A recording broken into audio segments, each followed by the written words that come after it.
Hello everybody, and once again welcome back to Financeable YouTube channel. Today in this video I'm going to show you how you can add BNB to Metamask app, so make sure you follow my step till the end.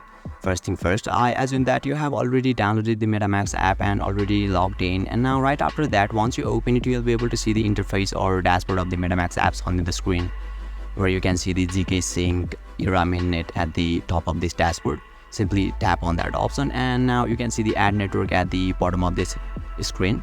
So simply select the add network, and now you can see BNB chain at the third, and don't forget you'll find the add option at the right side. So select the add option and now confirm, and now finally tap on the switch to network, and yeah, you'll be able to add BNB to Metamask successfully.